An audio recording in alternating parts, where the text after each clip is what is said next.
SIR अब चुनाव आयोग ने ऐलान कर दिया है कि पूरे देश में चलेगी। और उत्तर प्रदेश में अखिलेश यादव और दूसरे विपक्षी दल पहले ही आशंका जताने लगे हैं कि भाई यूपी में भी उसी तरह की चीज़ें होगी जैसे कि बिहार में। नहीं, यहाँ नहीं होगी, हम होने नहीं देंगे।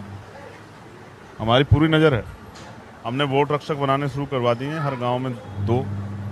वो हमारा वोट रक्षक, उसको हम ट्रेनिंग दे रहे हैं, वो एक एक वोट की रखवाली करेगा। और कोई अगर हमारी वोट को चुराने का काम करेगा तो हम उसको जो है लोकतंत्र की रक्षा के लिए उसको जिस भाषा में समझेगा हर भाषा में समझाने का काम करेंगे। इस बात का भी वीडियो संकेत यही है कि मुजफ्फरनगर में इस बार तीसरे पंचायत चुनाव का परिणाम बड़ा ऐतिहासिक होगा। और मैं आज यहाँ बैठे, हालांकि मैं भविष्यवाणियाँ नहीं करता हूँ बागेश्वर बाबा की तरह, लेकिन मैं आपसे कह रहा हूँ कि वो ऐतिहासिक परिणाम होगा और आपको दिल से सुकून मिलेगा कि काम करने वाले दल पे भी जनता का आशीर्वाद मजबूती से रहता है। बेचैनी भी लोग महसूस कर रहे हैं और बड़ी रैली बहन जी आयोजित कर रही है लखनऊ में। 5 लाख की भीड़ जुटाने का लक्ष्य रख दिया गया है। तो क्या आज़ाद समाज पार्टी का जिस तरीके से वजूद बढ़ रहा है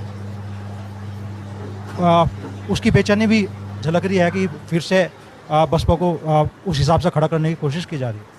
देखिए, ऐसा है, आपकी हाइट कितनी है? 5'10" और मेरी भी लगभग 5'10".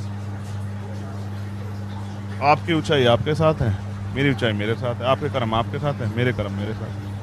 आप अपनी फील्ड के मास्टर हो, मैं अपनी फील्ड का मास्टर हूँ। जो जैसा करेगा जनता को वैसा समर्थन मिलेगा। आज का समय बड़ा बदलाव का है, ये बात बड़े बड़े दलों को महसूस हुई। और जो देश में मुख्य विपक्षी दल है उनके बड़े बड़े नेता गांव गलियों में घूमते फिरे, यात्राएं करते फिरे। समय बदल गया है। जनता चाहती है कि जिसको हम वोट दे रहे हैं, जिसको हम नेता मान रहे हैं, हमारे बीच रहे। तो जनता किसके साथ है ये आपसे मुझसे छिपा हुआ नहीं है। आपको मीरापुर याद है या नहीं है? तलवार की धार पे वो चुनाव हुआ था और किसको कितने मत मिले, आप कौन खड़ा रहा कौन बैठ रहा, आपको सब पता है।